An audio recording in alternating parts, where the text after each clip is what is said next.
Welcome to Theater and Stream, a film podcast. I am Matt, that is Chuck, and this is episode 89. May 2026, it's coming to a close, and it's also a fantastic month of new horror movies that's coming to a close. And today we're capping it all off with one of the year's most anticipated debuts, yet another horror debut. This series, it kind of began as a single image posted to 4chan, and then it spawned this viral YouTube series, and now it has become a movie that is destined to make millions and millions of dollars. Backrooms. It's the theatrical debut of Kane Parsons. It's also kind of the theatrical debut of this liminal horror subgenre. But before the subgenre had a name, it did have its predecessors, I should say. Take, for example, our second review today. It's going to be 1997's Cube. We're going to be looking at that movie. We're going to be looking at the origins of liminal horror. But Chuck, I think a good place to start today is kind of our experiences with liminal horror, with the Backrooms.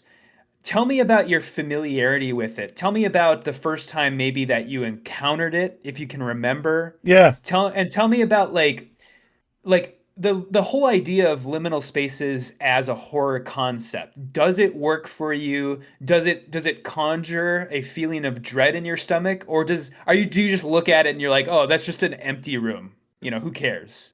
Tell me about that stuff. Yeah, like just the image itself, I think I saw like on Reddit, at some point in the way that this concept infected the minds of internet users, like over the last, I guess we'll say 10 years or so. I don't know when exactly it began, but we'll just say in the last decade, what really got me terrified more so was just the notion of walking into that image and not being able to get back out. Which is ultimately, what, the concept is. It's like somehow, like the quote unquote, no clip into the back rooms, is the 4chan post. The idea, it's a video game idea, where you like the bounds of reality no longer apply to you. And you fall somewhere, that's, it's oppressive in its banality.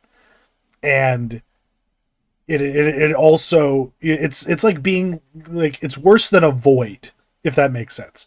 The idea of being stuck in like a white void or a black void isn't as bad as being stuck in a place that leads to nowhere and will take everything from you in the process. And, and that's where, before this movie, before even the meme really took off, before Kane Parsons' videos, even, it's like it has a literary, not even filmic origin. In fact, it all comes back to our boy Daniel Zalewski at House of Leaves. Have you ever read this? I have, yeah, I have it.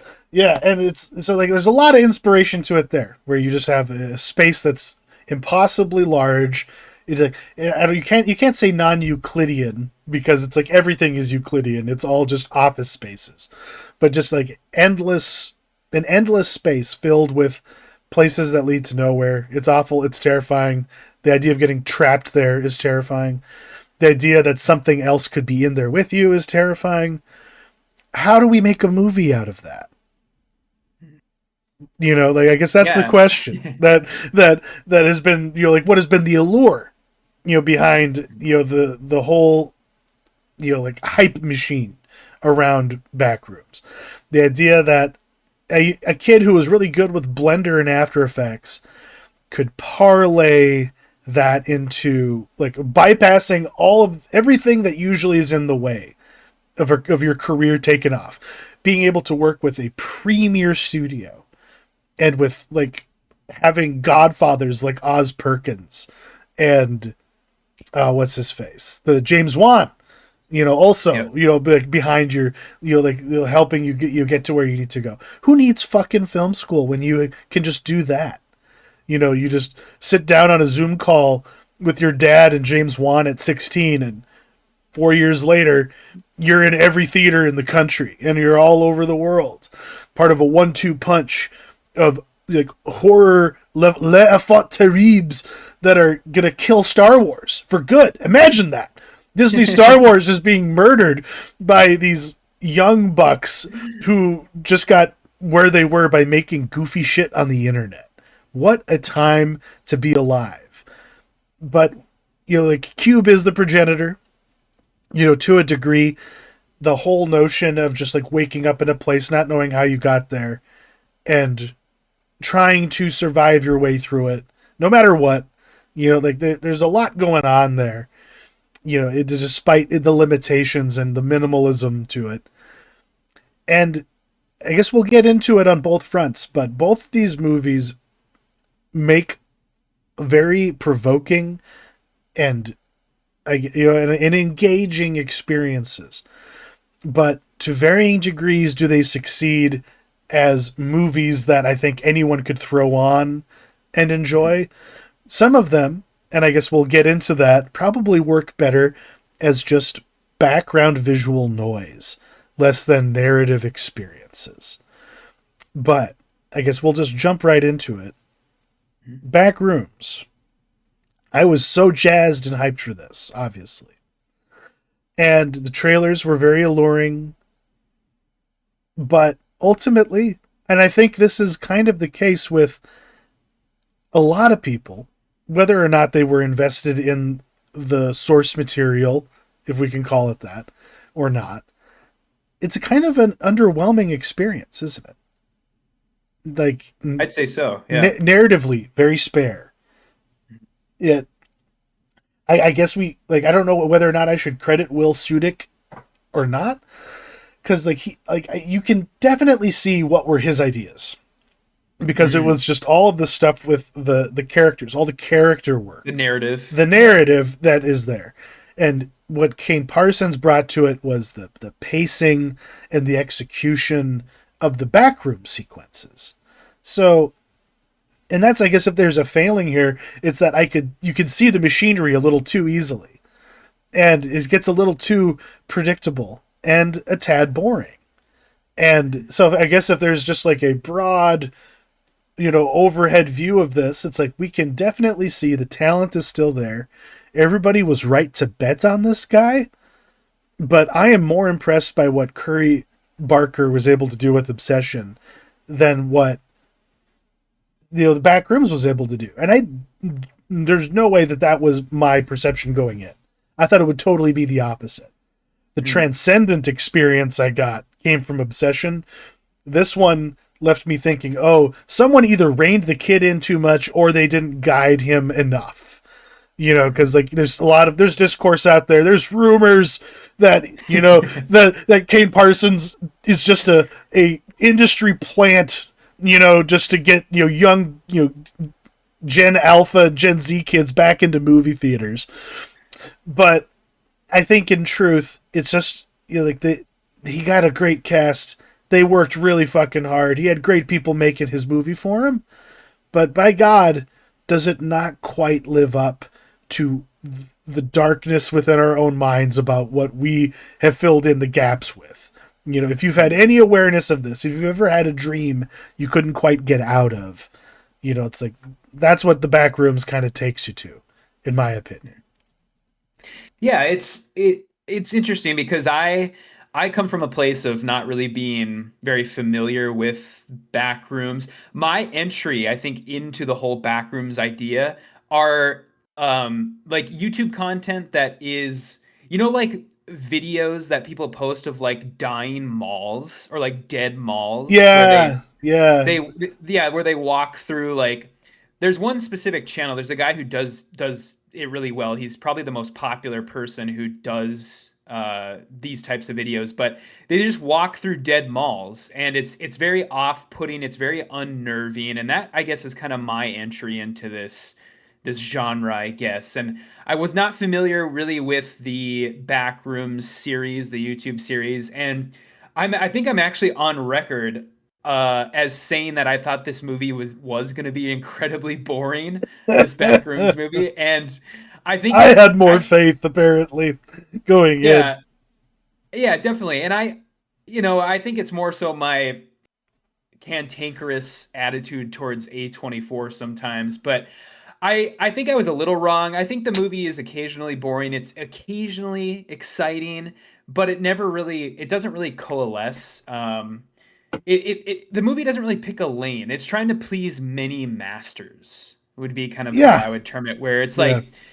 it's like who is this movie trying to appease? Because you have many people that are going to go to this, as far as you have the people who are just looking for a scary movie, you have people who want an expansion on the lore, people who are very familiar with it, people who are like, looking at the wikis for this movie, which are just a clusterfuck. Oh my God, that Dude, is something that dude. I looked at the wiki, like the Wikipedia for the Backrooms, and it's such a mess. And if there's any, I guess, reason why I'm glad this movie exists, it's to give the Backrooms kind of an official narrative, because the Wikipedia is just nonsense for the Backrooms. But It's anyways, back yeah. on track. It's whatever people want it to be, you know. Yeah. Yeah. Yeah, anybody can edit it, and there's so many levels and there's so many entities, and it's such nonsense. But um so I went and I watched the YouTube series. I watched the entire thing. There's not too many videos. It's probably like 20 videos, maybe 25 videos, and they vary in length. And that first short is still the best one in my opinion. Just the one of the guy who's like making a movie with his friends, and then he like falls through the street, and he's just chased by a monster through the back rooms, and then eventually he accidentally falls through like a he no clips, and then he falls through the sky and like falls to his death. Oh, And geez. that's I guess I haven't seen that one. yeah, it's the very first one. It's the first short that Kane Parsons did. It's the one that has the most views, and it's the best one in my opinion. And everything after that is just like tedious, like lore building videos, and like or just like overly long found footage that's attempting to recapture the spirit of that very first video. And it's usually kind of a misstep to try and extend a short film into a feature. And the way that he tries to justify that extension is with this story that, like, I like where it starts. I like where Chiwetel Ejiofor. I like his story, and I like where it starts to go. But then once Mary finds him in the back rooms, that is like the inflection point in the movie where I think the movie just completely like shits the bed. Everything after that, and I mean we'll get to it, but yeah, it's the movie kind of starts deflating at that point, and then it sort of sputters across the finish line and sort of ends at a point where I'm like, oh, this is a weird ending. I feel like there should be like one or two more scenes here, but Well, there isn't. I felt that way about every single discrete sequence because he spends so much time just on his, you know, like lovingly, framed Mazen Son shots of just like people standing and doing nothing and with like narration. There's a lot of that, and there's just a lot of repetition as well. Like, how many times do we need to see people reacting to finding the back rooms for the first time?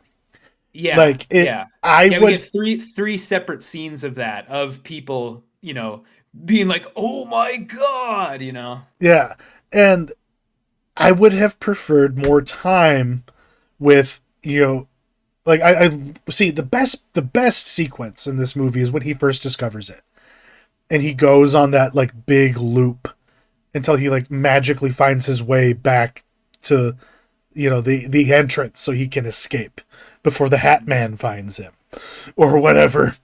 And the after that, like when he goes down with his like employees, I wanted more there. I wanted that to take longer before like they all start getting hunted and picked off one by one. I would have preferred just being trapped with God, is it Kurt? That's the Edgewood's character's name. He's Captain Clark. Clark. I would like be trapped with him in there. I think of, and this is where like there's a breakdown in the immersion of this movie that happens because we leave the back rooms so much, even though our protagonists are there. Either we're cutting to Mary or we're cutting to Jeff.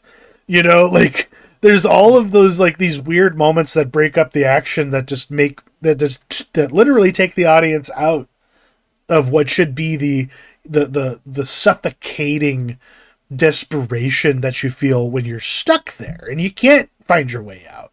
And there is something crawling over there. Like, I know that gets a little annoying having that same, like pattern happen, but there's got to be a way to like stay centered instead of flying off the way that it did. And maybe that was the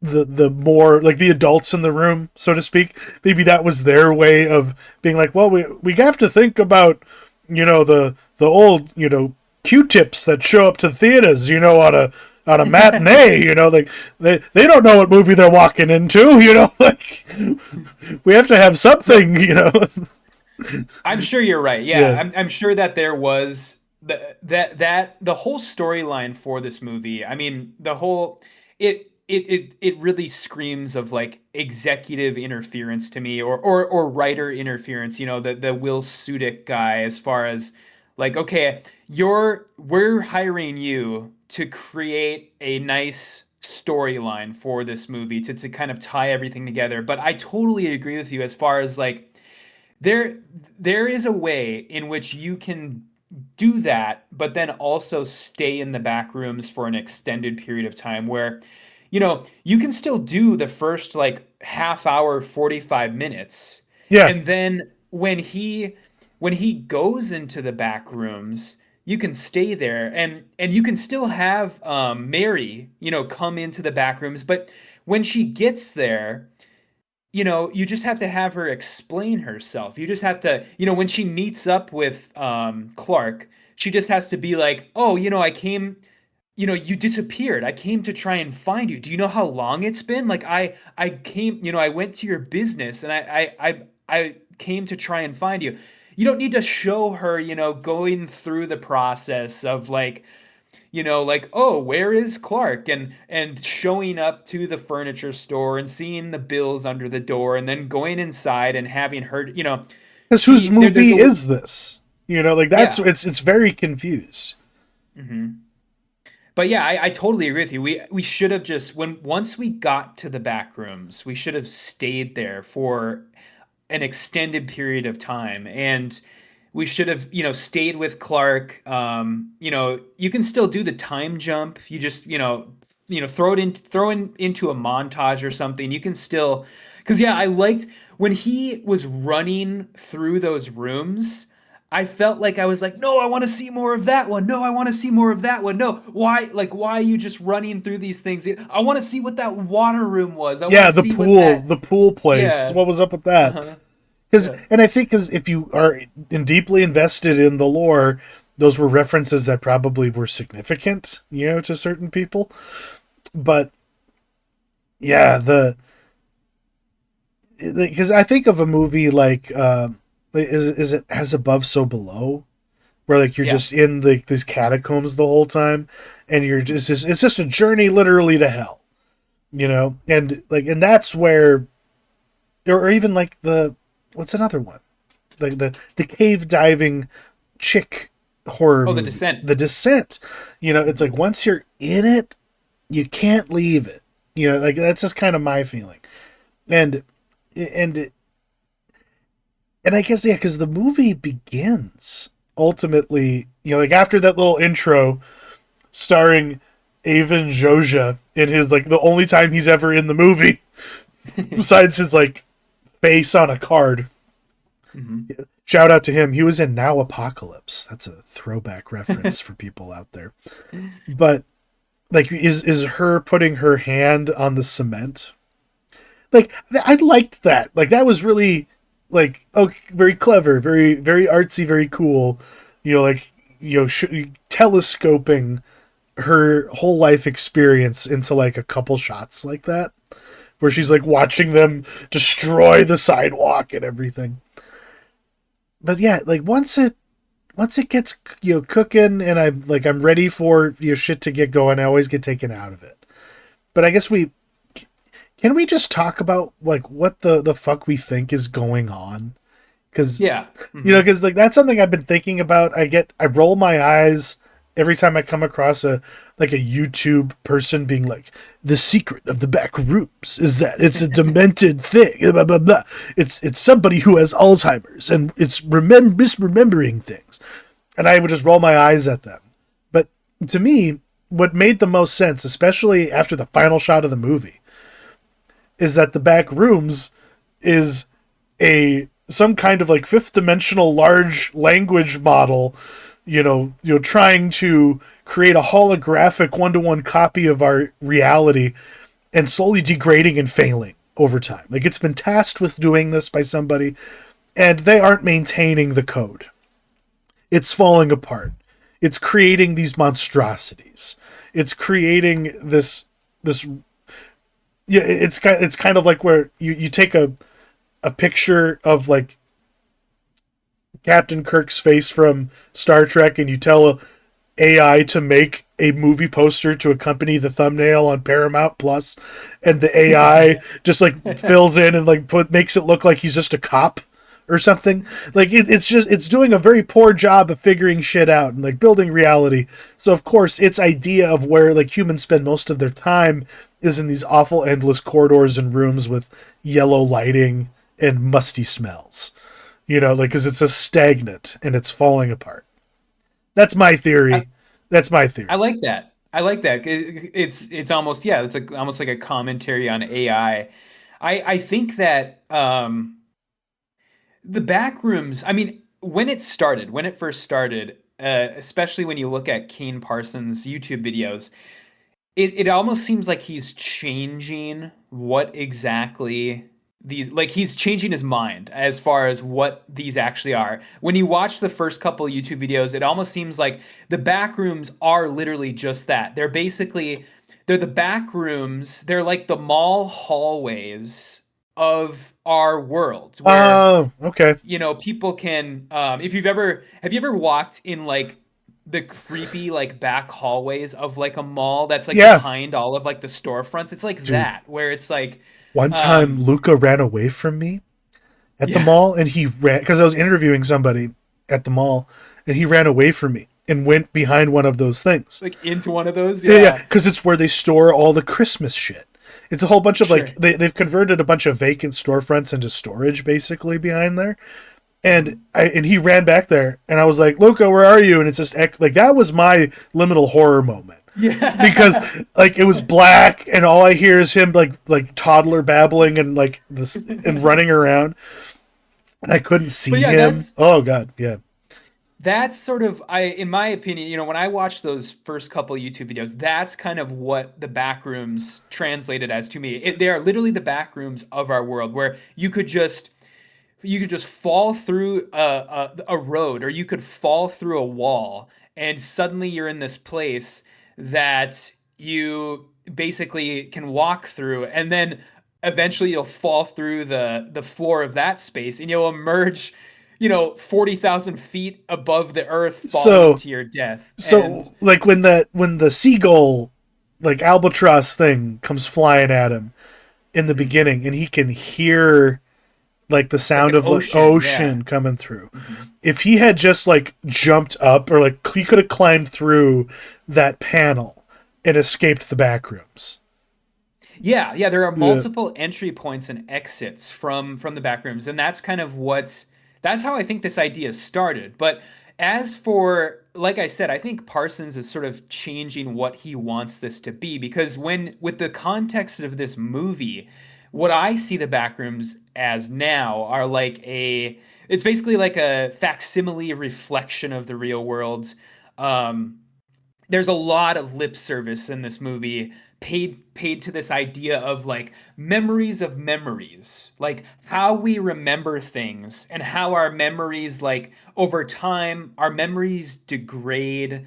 You know, how we remember people and places and things that we've encountered in the past are, they're distorted because our memory is imperfect. And that's sort of how I, thought of it as. I know that I'm not going to take credit for this theory, but there's a lot of people out there who see the back rooms as essentially like an unliving brain Okay. where it's reflecting our real worlds.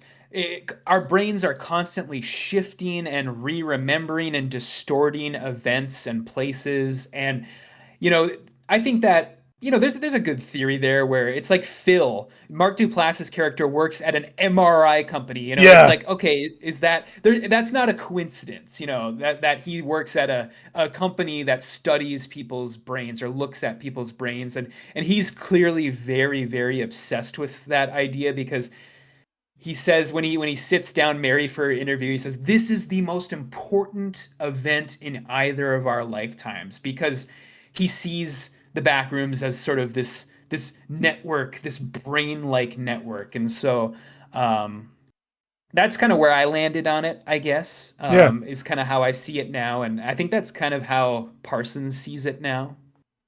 You see, and that's why like I went further, and I had to be like, it's a, because like they always like, physicists will always blow our minds and be like, we exist in a 300,000th dimensional holographic snowflake that's a representation of a reality.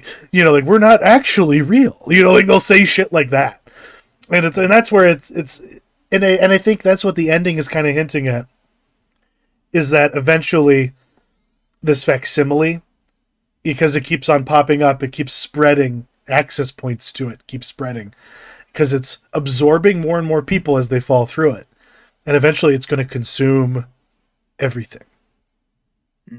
That's where it's going. That would be cool. That's Yeah. where it's going.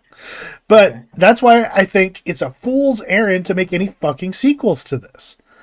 What more do we need? Like, the more that they just explicitly tell us, the more this just turns into Five Nights at Freddy's. Yeah. You're exactly right. You are. Yes. Yeah. I could see that. Yeah. Just too much. I mean, if we do get a sequel, which I think we are, because the movie did That absolutely ending. Yeah. yeah, the ending and the movie did gangbusters. I mean, all we really have right now are Thursday night box office, but it did like $10 million on just Thursday night. So we are, whether we like it or not, we're gonna get a sequel, and I think that's exactly where it's gonna go. Where we're gonna get like, I don't think we're gonna get a direct sequel. I think we're gonna get like some sort of like side story, and I don't know what that looks like. It's weird to me that Mark Duplass is in this movie because he's barely in it. He's in like 3 scenes total, I think, and Yep.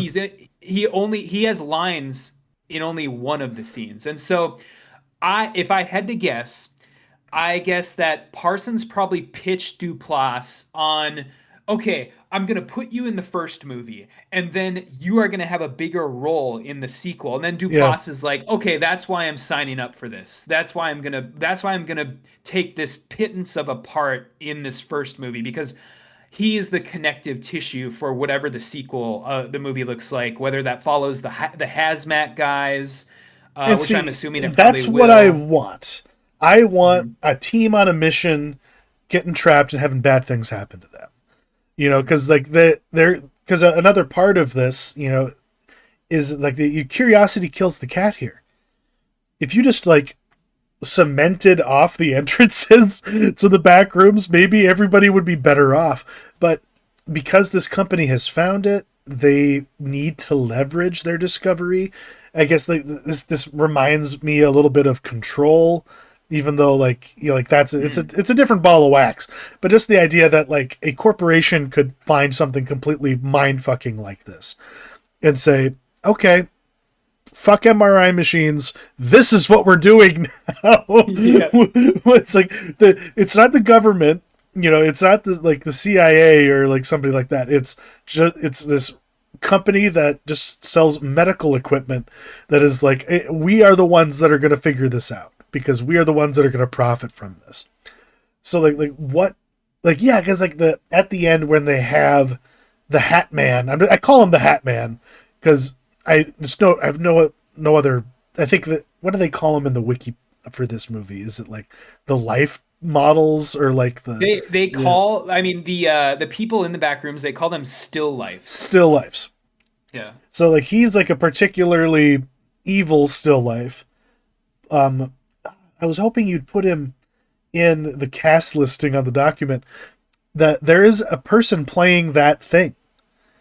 It's the same guy that played the newborn in Alien Oh, Alien. Romulus. Yeah, Hmm.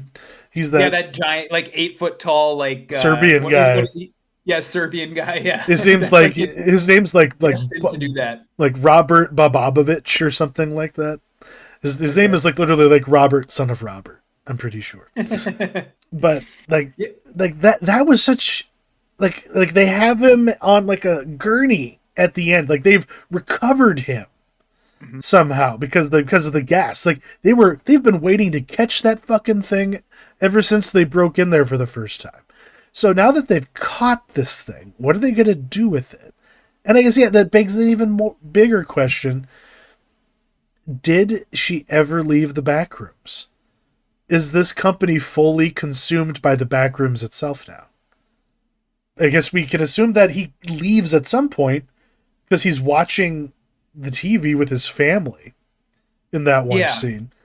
Yeah, because I think the movie is set, everything that's outside the back rooms is set in like San Jose, I believe. Okay, And yeah, I mean, he definitely leaves the back rooms at some point. But yeah, when Mary, she, at the end there, she sort of just passes out and then she wakes back up, as she's being like taken down the hallway. And we don't know if she ever left. That entire complex, wherever they're working, that's what I mean. could just be in the back rooms. And yeah, that would be crazy if this company basically just like shifted all of their operations to being The, inside of the back rooms. it kind of reminds me of season 5 of Stranger Things, how the military were operating in the upside down the whole time.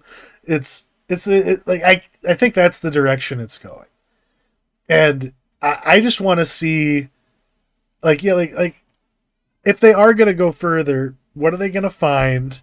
What's gonna happen to them? And can we just stay in the back rooms the whole runtime? Wouldn't that be cool?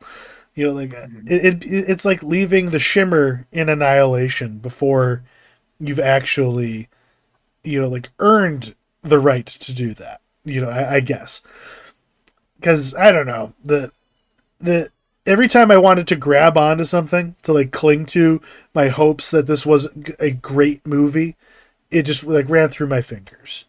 You Yeah, unfortunately, same. yeah. Yeah, I mean, I kind of talked about it at the beginning when I was talking, in sort of my summary of how I thought, but I just really think that the movie like really shit the bed when she finds him in the back rooms where I really didn't like anything after that where he brings her, well, first he chokes her out and I'm like, why, okay, why is he doing this? I mean, I guess you're meant to believe that he's basically he's doing all this because when Clark goes into the back rooms, he suddenly has like basically a reason to live Yeah, because all his problems disappear, his failing business, his divorce from his wife, his his alcoholism. alcoholism. Yeah, he finally has a reason to live again where he's like, I want to chart these things. I want to see, there's a reason why he's a failed architect because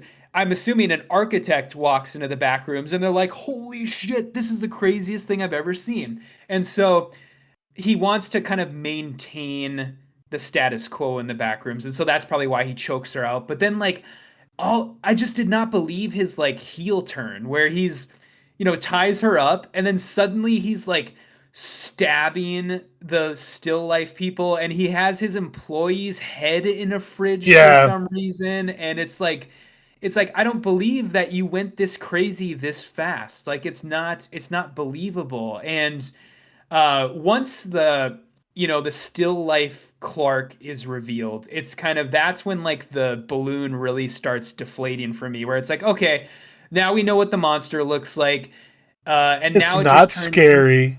It looks yeah, it's laughable. It looks like a kid made it in Blender, which is exactly yeah, what it is. and Like it's like it just turns into kind of like a chase movie where Mary is just constantly like tripping and falling over that and room with all running the away from it. couches pissed me off so much. Like Yeah. because then she's like limping afterwards. I'm like, what could you have possibly have done to your leg by running over Yeah. some couches? Yeah, it's Scooby Doo shit. It's Yeah. just it's all like it's Scooby Doo shit. It's like Friday the 13th shit, and it's it yeah, it just it really kind of just fell apart. And then you know, and then after that, I it just we've already sort of talked about it, but all of the stuff towards the end just feels like sequel bait, where it's like okay, why? Like I understand, ambiguity is hot. Ambiguity is like the thing to do. It's like, but why did you just not explain what happened to Mary? Why couldn't we have gotten like one or two more scenes where we know what happens to this woman, because it just feels like such a cock tease, more than anything, where it's like, okay, I guess we just don't know. We don't know. And I guess, maybe she'll show up in the sequel too, but I don't know. I doubt it. I mean, where do you have left to go for her? Because Nowhere. her her storyline, as it were, it kind of it finished, where it's like, she has the concrete handprint that she carries around with her, and she cracks it on the head of the still life Clark, and it breaks.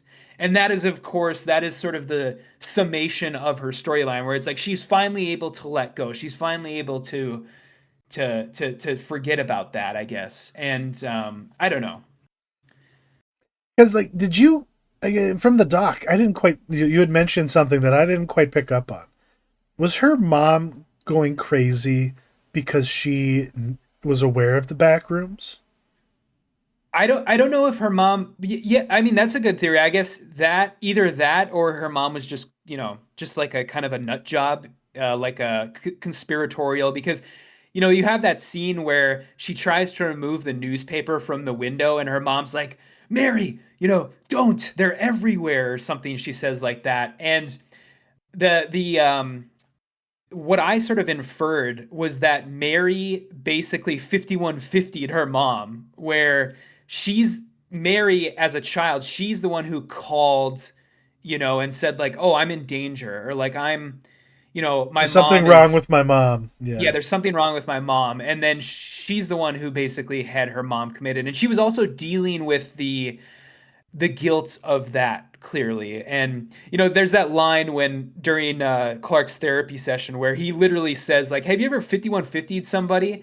And she kind of pauses for a moment and she's like, you know I have in the past. And so it's like, okay, clearly, yeah, yeah, she clearly committed her mom. And so um that's kind of how I read that. But I What guess it's up to interpretation. What did you think of her infomercial for her self help Her book, book, her yeah. audiobook? That that made was that that made me was laugh. That was good, yeah. I mean, it kind of ties into just the feel of the movie. And if there is, I've been shitting on the movie a lot, but if there's one thing the movie has, it's the vibes. It has both inside the back rooms and outside the back rooms, and all of the stuff outside the back rooms is really well done. This 90s like The furniture, suburban. all that furniture is terrible. Yeah, But it is. that is what before Lazy Boys came along. That is all we had. You know what I mean? Yeah, the couch in her office is so bad. All the furniture and the furniture store itself was the Ottoman Empire, as it were, was so that stuff was great. And then just Yeah, the feeling of like, sitting in front of your tube TV with a TV tray in front of you, eating your shitty TV dinner. It screams of like and watching infomercials. It screams of like 90s suburban like unfulfilled life to me. And I really liked that vibe. It's so funny that like a 20-year-old guy is the one tapping into this. It's like that's where it's like I say it makes more sense that Sudik probably gets a little more credit for layering some of that lived experience into it.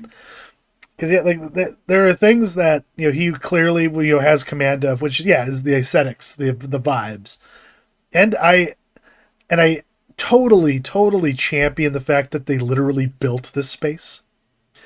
Like for That's the most, cool, yeah. like because he had to achieve the effect in his shorts, using trickery, but apparently in this, like they just took like an empty soundstage and just filled it up Severance style with hallways, and there's a lot of creativity to like there's that one space where it's like a ramp leading up to a tiny little square. Yeah, the tiny door with three doorknobs. Yeah. Yeah, there's so many like weird little touches like that where it's like, Yeah, the Christmas tree room. I really oh, liked that. That with was Feliz Navidad playing. yeah, that was good. And yeah, that and the I liked the little like cardboard cutouts that were playing the do you know what that audio was? The audio that those were playing? It's just people. Is it from like is it the what's it called? The Voyager. Voyager? Is that what it Yeah. is? Yeah, it's the record, the vinyl record that they sent with Voyager. That is what that is because it's running, of course, because they It's just don't people know saying what. hello in other languages. Yeah, it's just a Yeah. bunch of other, yeah, just all the languages of the world. Yeah, saying hello and trying to explain, what Earth is and who we are. And that was I like that idea that basically because I'm assuming those were put there by the company, the corporation, because they probably at one point thought like, oh, there might be like aliens in here or interdimensional beings. So they got to put that in there, And they're trying to make first contact. Mhm. Never mind first contact. It usually just ends with like that one, like when they roll that chute that they slide the cameraman down into right there in Oh this shot. yeah. Yeah, with all the laundry. Yeah. It was so hard to see. Like, was that laundry or was it bodies? I think that it was kind of a mix of both. The way that I interpreted it was that it was basically the layer of um I don't know if the thing that was down there, the thing that killed the guy, the cameraman guy, I don't know if because we never see it. And so are we led to believe that that is a different entity than the still life Clark? Or was that still life Clark that was down there, but we just hadn't seen him at that point? Huh. Do you know? Do you have an idea? Do you I guess the easiest answer is that it is still Life Clark, Okay. but I think that entity just looks like whoever it's hunting to a degree, because I don't know, like, because we first see it in the beginning of the movie when that door opens and then it steps out into the hallway, and it is really tall and thin and it's just this black blob, and maybe that's like the default form before you give it definition with your own memories. Sure. I You can know, see I that. don't Yeah. know. Yeah. I'm just But trying to make sense of this. yeah. The way that I understood it was that room with all of like the clothes in it and stuff was basically like its lair. It's basically where it Oh, it it like like basically sheds like the skins of everyone. yeah. It's oh, that's fucked up. Okay. Yeah. So Ugh. that's kind of the way that I understood it. But yeah, that was cool. I really like that room, and of course, there's the room with the room that's basically just a giant pit that has the staircase that goes up to the ceiling. That was very inventive, and I Yeah. like how she she grabbed the door handle and then the door just fell and then fell into the pit when she opened it. That was cool. And Because like I'm uh, sitting there thinking to myself, "Fuck, who cares if there's not a railing? You just need to run up those stairs." Because like yeah, that's when she was in her crawling mode, and like I just wanted to yell like "Run, bitch, run!" So badly. But I held off. I'll save that for scary movie. yeah, Whatever. yeah. But yeah, I guess as we sort of wrap up this part, this first review, yeah, it's going to be interesting to see where this goes because, like I said, it's going to do this thing is going to do obsession numbers is what's going to happen, Dude. and it's going to I want these boys on the cover of Variety magazine stats, yeah. like Mhm. for real. But like, where does, okay, well, where did that story, yeah, it was actually bringing up Variety. Why is Yeah. Variety peddling the story that Kane Parsons didn't actually direct this? Where do they I get the think gall? yeah.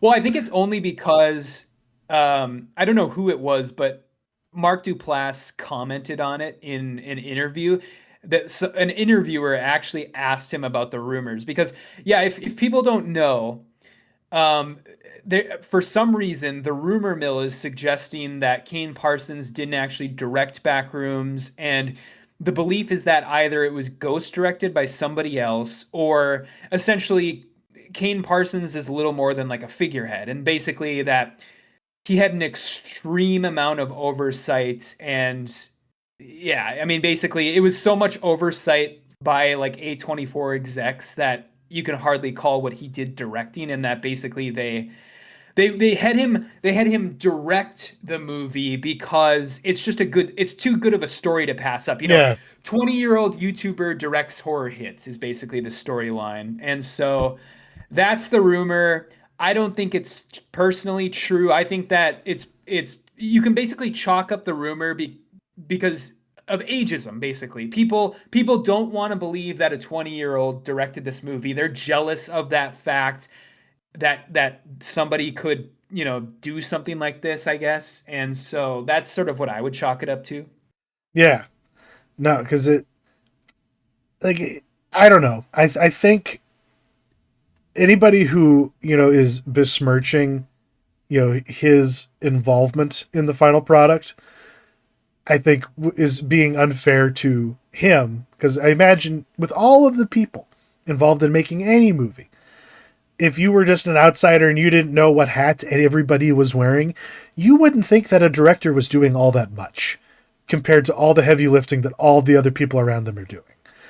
Because ultimately they're just working off of, like, they're saying, hey, this is what I kind of want to see in the end result, and everybody else is going, okay, I can help you achieve that. This is how I can do that.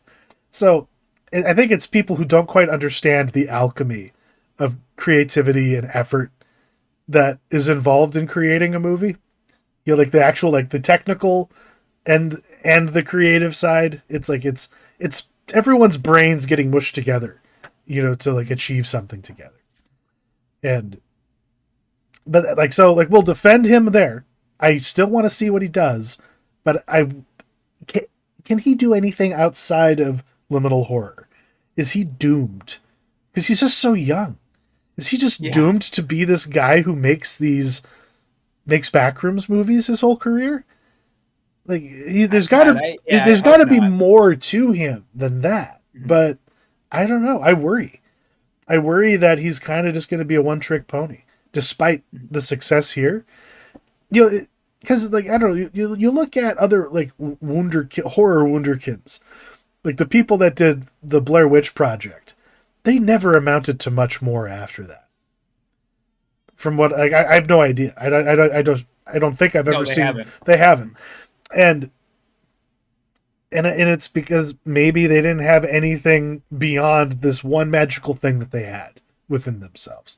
That's entirely possible. But God, if A24 needs to turn this guy into their like their in-house Marvel, you know what I mean.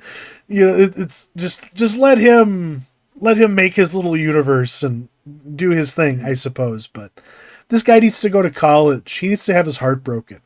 He needs to suffer a little bit and then come back to us as a real artist. That's my final comment on Kane Parsons. Good effort, but I don't believe you, kid. I don't believe you. Yeah. All right, now on to something we really, I have deep affection for because of how I first discovered it.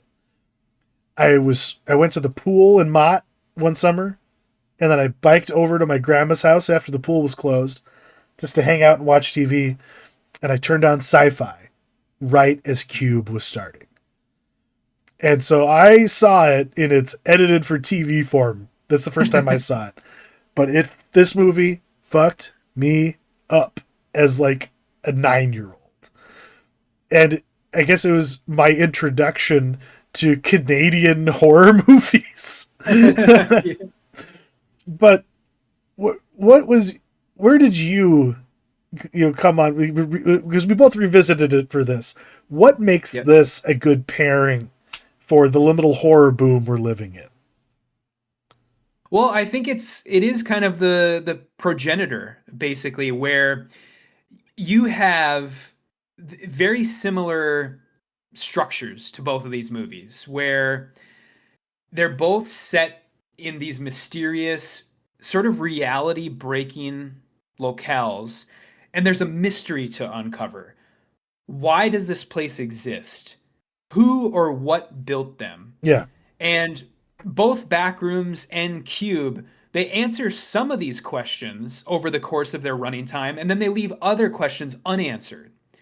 And so they're both kind of leveraging that ambiguity, though I would argue that Backrooms does it much more poorly than Cube does. I actually like the ambiguity a lot in Cube. And for me, I don't even remember the first time I saw Cube. I similarly to you, I think I've probably caught Cube in at its various points in its runtime on like various cable channels many times throughout the years, but I'd never actually sat down and just watched Cube like from start to finish. And so that was kind of new to me this time. And I like where we ended up because this is for sure a dated movie. Oh yeah. This is a 1997 ass movie. Woo! Where it is definitely dated in some aspects.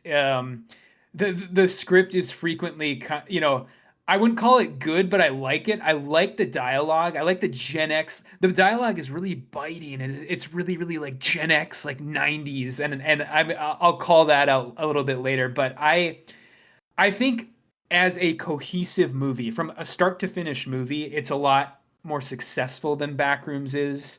I like the places it goes. I like the questions that it leaves the viewer up to decide how they want to answer. But yeah, what did you think about it this time around as a older adult now?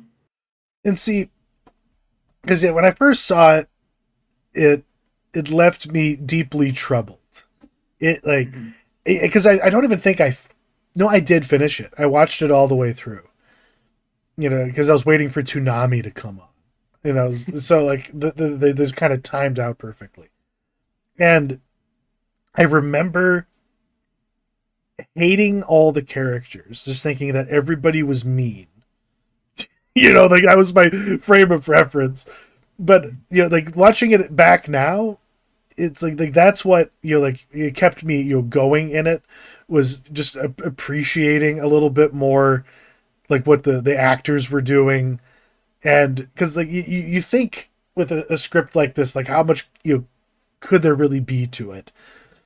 But it's just it's kind of like the Backrooms. It's like I couldn't help but put myself in that scenario, and just knowing that I would be that person who dies in the first room. You know what I mean? Like the first time I would try and get out of somewhere, I would die. And but at the same time, it. Like, without Cube, we wouldn't have so many things. I don't think we'd have Portal without Cube. Mm-hmm. Like, that's my big fat hot take. It like the premise of waking up in a place, not knowing how you got there, trying to have to grapple not only with the existential questions but the practical ones all at the same time. Yeah. It's Saw. yeah, We would never have yeah. We Saw. never Yeah. had like it's strange to think that like Vincenzo Natali does not get enough fucking credit. I think, in that regard, like I think people laugh at Cube. Like they kind of like, oh yeah, it's so hokey, but like that's the charm that it has. Like the effects are of the age, but they're great for the era that they're from. And yeah, like so many, like the whole like getting cubed sliced, like that was an original idea that we can, I guess, source back to here, because then like other people did it afterwards. Like they ate the leftovers, as it were. And yeah, but the ending, like, and I guess like, and overall, what the experience is getting at, like what the message of it is. It's like was that more apparent to you than it ever was before? Now that you're like in your mid-30s, just Oh yes. yeah, Yeah. and like Yeah. I went way too hard on analyzing this movie that I would have never put any sort of effort into, had I seen this like, 15, 20 yeah, years ago. you just would you treated it like disposable. Like this is a bag of chips. Not for me. They didn't quite like it, or whatever. Like it's just something that this is just what sci-fi is showing me. But there are things to come back to, and to appreciate about it beyond, oh, isn't it like fucking gnarly how that one guy gets melted? Like there's a lot more going on, like just in thinking about the psychology of it. And the idea that it's a puzzle, like this would have been a good like point and click adventure game premise, of the time. Like I'm surprised that there isn't a like officially licensed, like Infogrames Cube, like point and click adventure game with FMV video starring the cast from the movie. Like that should be a thing. Hmm. Yeah, that would be perfect. Yeah, with just little, you go from room to room and try not to go in the wrong room. Yeah, I could almost see it as like what are those RPGs called where you're basically like looking down a path and then you can either press like the right arrow, the forward arrow, or the left arrow. Oh, You know what I'm talking about? yeah, just like old school like sim. I guess Yeah, like yeah, hero. I think Heroes of Might and Magic magic. is the series. Yeah, Yeah, yeah. it's like you could totally turn this into one of those games. Totally. But yeah, I mean, what I guess to as far as the movie goes, you talked about like analyzing it now, and I guess we kind of have to ask the question of ourselves. What is the cube? What does it stand for? What does this all mean? And what I kind of landed on was basically like existence, where or just our daily lives as people, especially when you learn about what the cut ending of the movie was I'd that was never in the heard about original this script. until you put that in Yeah, there. it's crazy. And what that's kind of what I interpreted the cube as. It's basically the very act of existing, of trying to survive as a human in the world, where we are constantly trying to make sense of things and put meaning to things. And the cube itself is uncaring for our existence. It's regimented. It does what it does, and it doesn't matter. It could kill you, but there's no malice in it when it Yeah, kills you. It's part of its function. It just functions. And so the cube, I mean, I guess the cube kind of represents the world then, and the world's kind of dispassion for our very existence as humans. And there's a reason why math is the solution to everything in this movie, where math is our tool for decoding the universe, in the real world, where we use math for everything. We use math to predict things, we use math to explain things. And so there's a reason why math and prime numbers are why it they're the explains everything in this they're movie. the golden path. Yeah. Yeah, Hmm. yeah. And so yeah, that's kind of where I landed on it. And then the ending, is what, the white light. What does the white light represent? And I think kind of the answer is found in the last line, that when Worth and Levin are kind of just laying there, and Levin, the woman, she says, what's after the light, or what's beyond the light? And Worth says, boundless human stupidity. And then she says, I can live with that. And it's kind of just her, like, I guess juxtaposing her hopefulness with his nihilism. And she's ready to take a chance with the larger world, considering the shitty experience that they just had. She's going to chance the boundless human stupidity that lies beyond that white light, because what else can you do? What else can you, as a human, what else can you, there's no other path. And Yeah, so, yeah. I don't know. How did you interpret the movie? Well, I, I, I, I picked up on something, like as a line that I didn't process, all the other times I've seen it, but just the question of like, who made the cube and why are we there? The idea that some kind of industrial bureaucracy just built this thing and forgot about it, and like didn't really forgot about why they made it. It's like, yeah, like that kind of, it's like it was made for its own sake. It's just like society, is made for its own sake. It's like we live under all these parameters and rules, but but why do we, and how did we get here? Why is it the way it is? It's like everyone, we're so disconnected from the decisions and in the tree that created the reality that we wake up in, is we attain consciousness as people. So yeah, I find your interpretation, to be pretty spot on, because it's just this representation of that. It's this thing that just exists because it does. And much like the Backrooms just exists because it does. It's a pointless question to wonder about, like, who made this uncaring machine. Well, we all did. It's like we all created this. We are all responsible for this thing existing, even if we're not conscious of our role in creating it. Even if it was created, it was created for us. So you might as well, yeah, either you just give up on it, or you just play by the rules, do like follow the logical path to what the path of the narrow is the way that leads to heaven.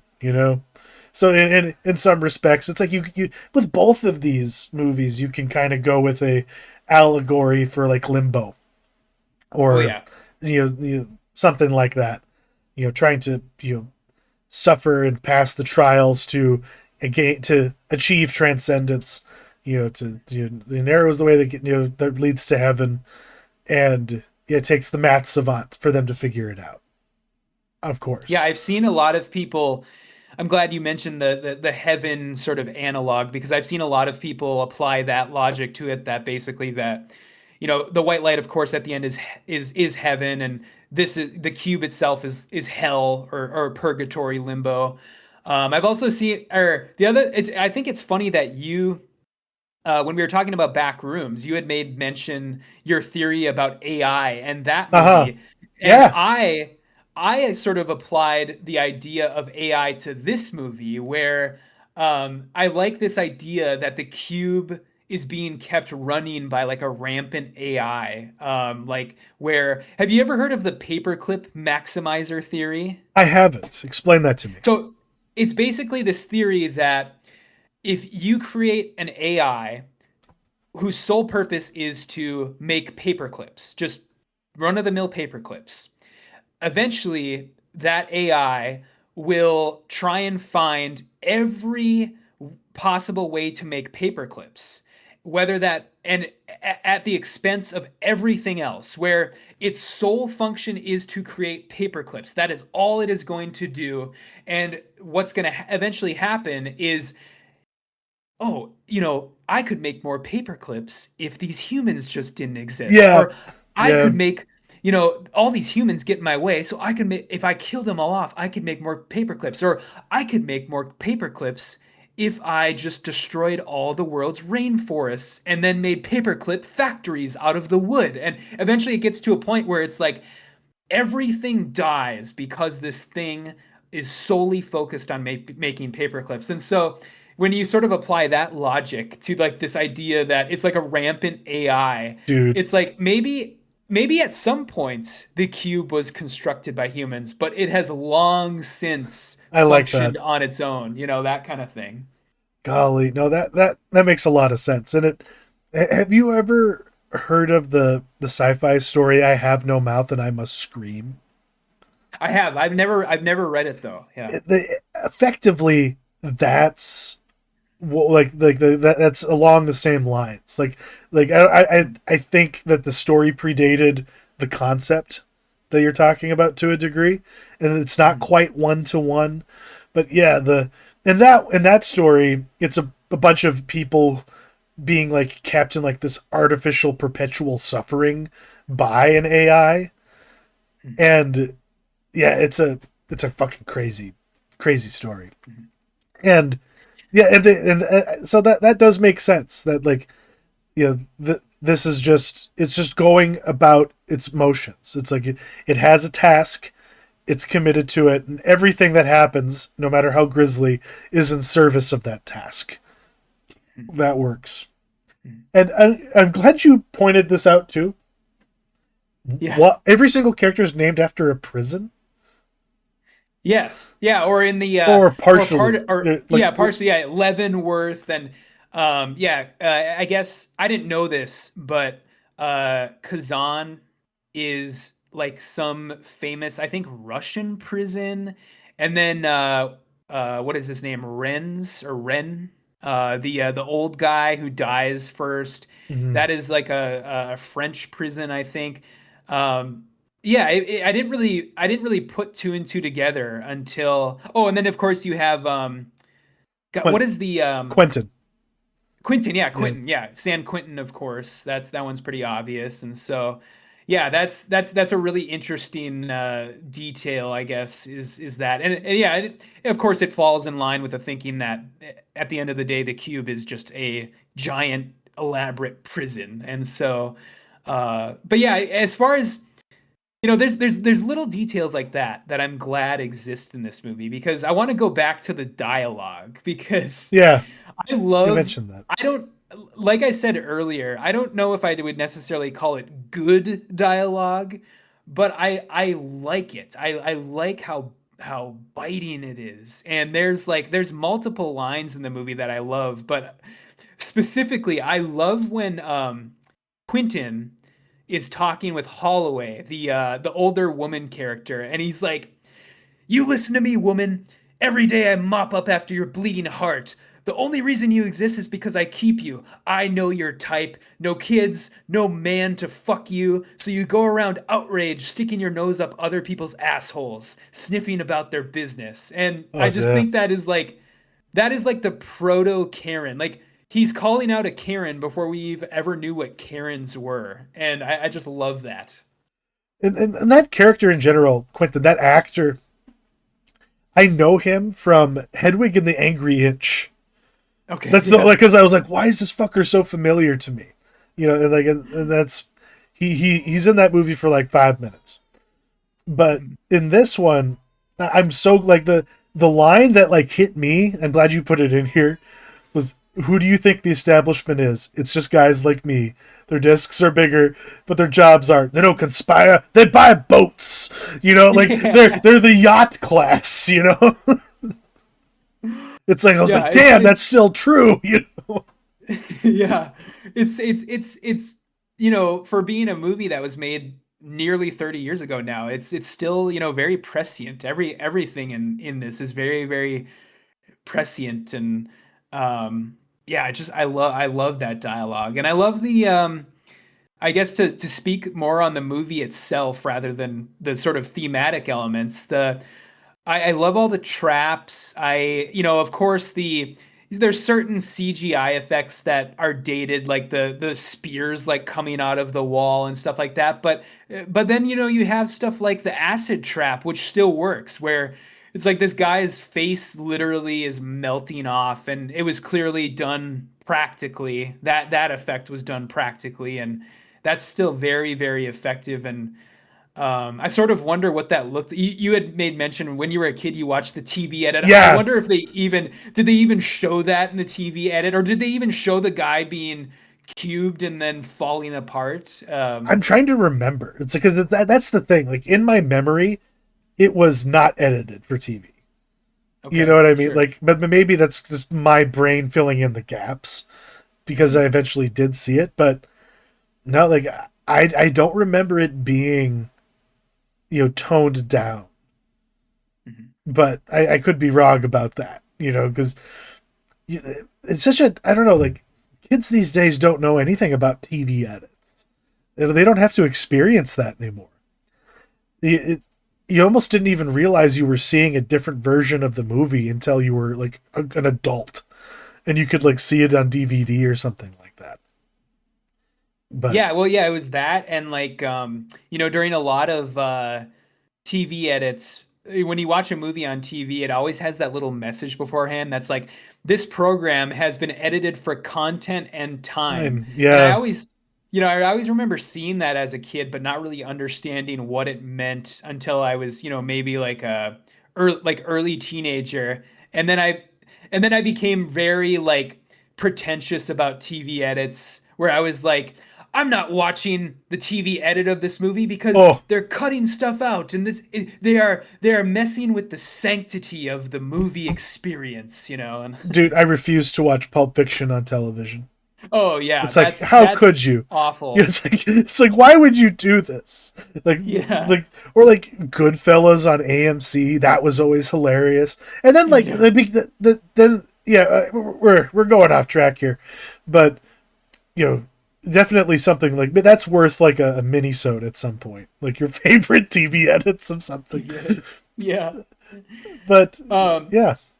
I guess as we kind of get to the end here, I guess one last thing I wanted to touch on is, of course, the alternate ending, or the just, I guess it's not even an alternate ending, it's just an ending that was never filmed.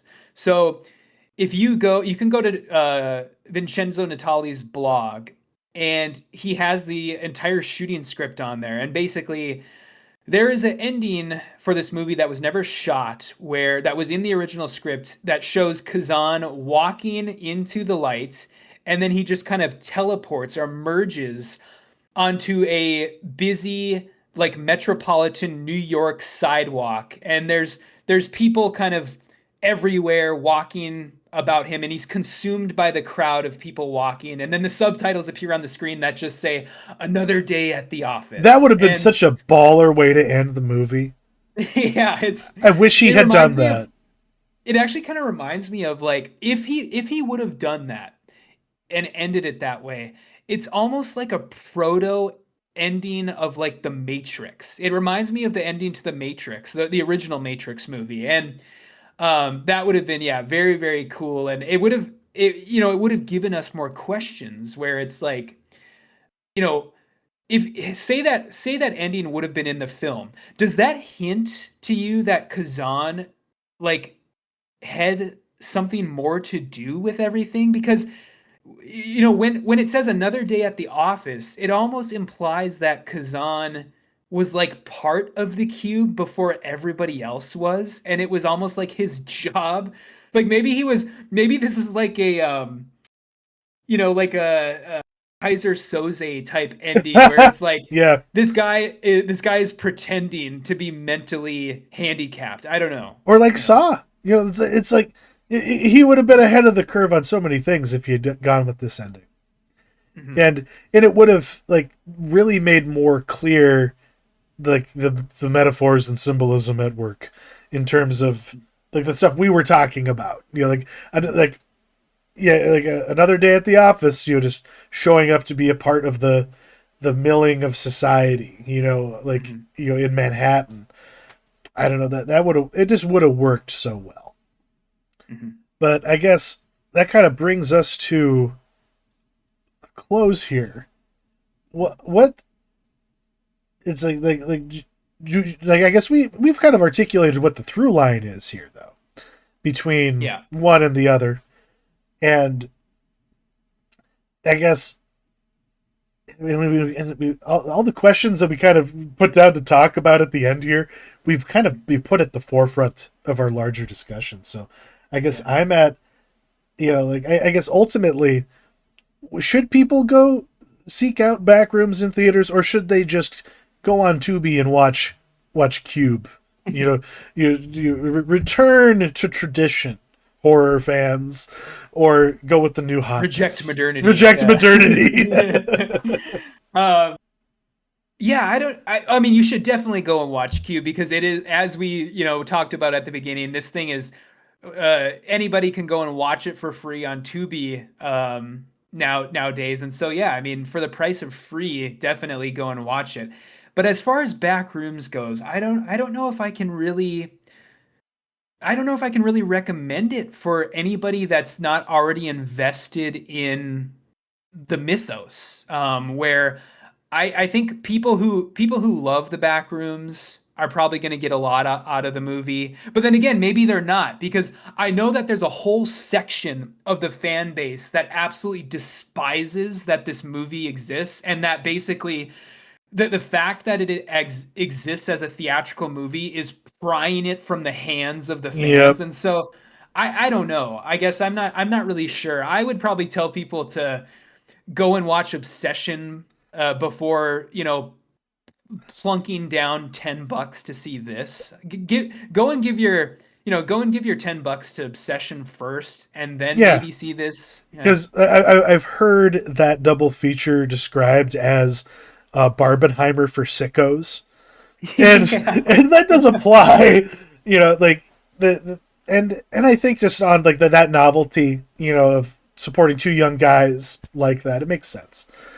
But yeah, Angie is of the cohort that is bummed out by the movie because of that fact, because it kind of has commandeered something that was organic and has commoditized it in a way that they aren't comfortable with, or like they're kind of they expected more from the movie. I know Angie like was telling me that she just got so bored, Yes. and she literally fell asleep at the end and like didn't Mhm. see anything past the point where the still life of Captain Clark shows up.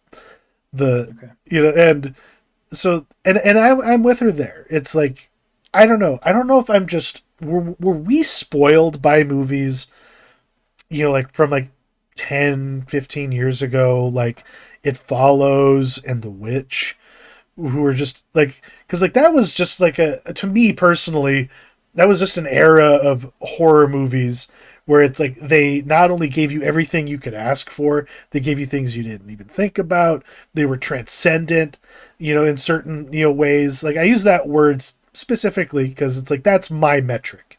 If a movie is able to go beyond, the medium and truly like affect me in the real world, like I sat in the parking lot of the Marcus Theaters, the West Acres Yeah. in Fargo for about 45 minutes because I was having a panic attack from watching The Witch. Mm. Like, and I expected Backrooms to hit that level, but it didn't get there. It didn't quite get there, not even close. And yeah, I guess we've dogged on it enough, but it's like if you are into this kind of thing, you'll get exactly what you want out of it. I think it's like Mhm. like even I think for a lot of people, they're gonna make edits of this movie where it's just the back rooms, like found footage stuff, and cut out Oh, definitely. all the people stuff, and just create, like and I think that's unfortunate if that's the case. Like that just tells me that like somebody missed the assignment at several points in the process, Mm. and it's too bad because like how does a movie like could Cube be made today? I think it could, but it would be like, it would be streaming fodder basically, where, You know what Cube reminds me of as far as what would Cube look like if it was made today? Did you ever watch that movie on Netflix, The I Platform? was going to bring that up. Yeah. Yeah. That is what, if Cube was made today, that is what it would be. It would just be like, it would be flavor of the week, like Netflix streaming fodder, where people, it would show up on the Netflix top 10 for a week and then it would disappear, never to be talked about again. Is unfortunately, what I think would happen. Did you know that there was a Japanese remake that they did 5 years ago? I was not aware of that fact until I saw you put it in the doc, and yeah, that is I crazy to found just, that out this morning because yeah, to just put, I was looking like, for the you trailer. remake it, like, why 2021? It's so random to just like, okay, we're just, maybe And they were looking for something to make during COVID, and it was a oh, you know, yeah. safe way to make a movie during COVID, because it's, minimal cast, minimal sets, all that stuff. But That makes uh sense. yeah. Yeah, Hmm. that would be my assumption, but So, because in a way, we have our answer. A Cube movie came out this decade, and nobody knew. you know? yeah. Exactly, yeah. Yeah, yeah. Which And is, and oh, and by the way, I had never seen Cube 2 or the other one, the third one, and I tried to watch Cube 2 before our episode today, and I got about a half hour in, and I was just like, this is not it. This is definitely not it. And it really it screams to me. Have you ever seen any of the Hellraiser movies beyond the second one? I haven't. No, Okay. It's like that. It's basically, they're really bad. They're really, really bad. And so, that's too bad. yeah, similar circumstances. But yeah, I would to we've really gone off course here. But to go back to what you were originally saying about, The Witch and stuff and movies like that, transcendent horror movies. I think unfortunately, it. I think part of it is that it all kind of depends on when you were growing up. Because we were like, when movies like The Witch came out and like Hereditary and stuff like that, we were of that age where it's like, okay, this is, I'm 20 something years old and this is the real shit, Yeah, that type of yeah, thing. And but I do think that there are, if you know where to look, you can find those transcendent horror experiences still, nowadays. And I don't think you should look to the back rooms for those experiences. And I don't even think that you should look to Curry Barker for those experiences, no, because he's gonna go off and do Texas Chainsaw Massacre. Now, I would go, if I, myself answering the question, where do you find the transcendent horror experiences nowadays? Go and watch the Filippo brothers movies, because those are the guys that are making the real shit. Those are the guys that aren't going to go and make Texas Chainsaw Massacre now. Those are the guys who aren't going to go and make the Backrooms sequel now. They are going to go and do another original idea, just like they did after Talk to Me. And just like, they're going to do another original idea now after Bring Her Back. yeah. And so there's where you go for the real shit. Oh yeah, I'm glad you brought them up because Mhm. they did spare themselves. They for a hot minute they were going to make that Street Fighter movie, and thank God Yeah. they aren't involved in that thing. Have you seen the trailer for that? Oh my God, Yeah, that is, yeah, a mess. looks But quite yeah, bad.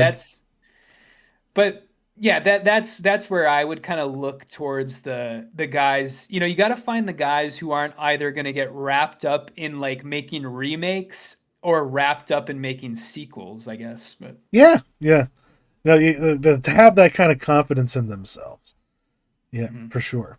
And I guess on that note, yeah, we'll close it for today. We went quite longer than we typically do, but there was a lot to talk about, and I had a lot of fun. Thank you for joining us, and thank you, as always, Matt, for watching movies and carving some time out to talk about them with me. Yeah.